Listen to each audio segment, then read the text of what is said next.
ಪ್ರಕರಣದ ತನಿಖೆ ಚುರುಕುಗೊಳಿಸಿರುವ ಎಸ್ಐಟಿ ಇಂದು ಪೆನ್ಡ್ರೈವ್ ಹಂಚಿಕೆ ಪ್ರಕರಣದ ಪ್ರಮುಖ ಆರೋಪಿ ಪ್ರಜ್ವಲ್ ರೇವಣ್ಣ ಮಾಜಿ ಕಾರು ಚಾಲಕ ಕಾರ್ತಿಕ್ ಗೌಡನನ್ನ ಬಂಧಿಸಿದೆ.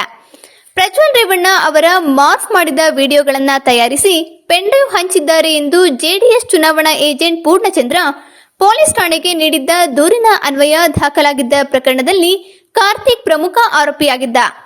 ಆತ ಪ್ರಜ್ವಲ್ ರೇವಣ್ಣ ಅವರ ಫೋನ್ನಲ್ಲಿದ್ದ ಅಶ್ಲೀಲ ವಿಡಿಯೋಗಳಿದ್ದ ಪೆನ್ಡ್ರೈವ್ ಅನ್ನ ವಕೀಲ ದೇವರಾಜೇಗೌಡ ಅವರಿಗೆ ನೀಡಿದ್ದೆ ಎಂದು ಹೇಳಿಕೆ ನೀಡಿದ್ರು. ಈ ಆರೋಪದಲ್ಲಿ ಕಾರ್ತಿಕ್ ಗೌಡನನ್ನ ಮೈಸೂರು ಹಾಸನ ಗಡಿಭಾಗದಲ್ಲಿ ಬಂಧಿಸಲಾಗಿದೆ. ಆರೋಪಿಯನ್ನ ವಿಚಾರಣೆಗಾಗಿ ಎಸ್ಐಟಿ ಅಧಿಕಾರಿಗಳು ತಮ್ಮ ವಶಕ್ಕೆ ಪಡೆದಿದ್ದಾರೆ ಎನ್ನಲಾಗಿದೆ. ಜೂನ್ 4ರಂದು ಹೊಳೆನರಸೀಪುರದಲ್ಲಿ ಸಂಸದ ಶ್ರೀಗೇಶ್ ಗೆಲುವಿನ ಸಂಭ್ರಮಾಚರಣೆಯಲ್ಲಿ ಆತ ಬಹಿರಂಗವಾಗಿ ಕಾಣಿಸಿಕೊಂಡ ಬಗ್ಗೆ ಸಾರ್ವಜನಿಕ ವಲಯದಲ್ಲಿ ಟೀಕೆ ವ್ಯಕ್ತವಾಗಿತ್ತು. ಸ್ಥಳೀಯ ಹಾಗೂ ನಿಖರ ಸುದ್ದಿಗಾಗಿ ಸಬ್ಸ್ಕ್ರೈಬ್ ಆಗಿ ಬೇಮಾ ವಿಜಯ ಡಿಜಿಟಲ್ ಯೂಟ್ಯೂಬ್ ಚಾನೆಲ್ ಹಾಗೂ ಪಕ್ಕದಲ್ಲಿ ಕಾಣುವ ಬೆಲ್ ಐಕಾನ್ ಕ್ಲಿಕ್ ಮಾಡಿ ಕ್ಷಣ ಕ್ಷಣದ ಅಪ್ಡೇಟ್ಗಳನ್ನು ಪಡೆದುಕೊಳ್ಳಿ.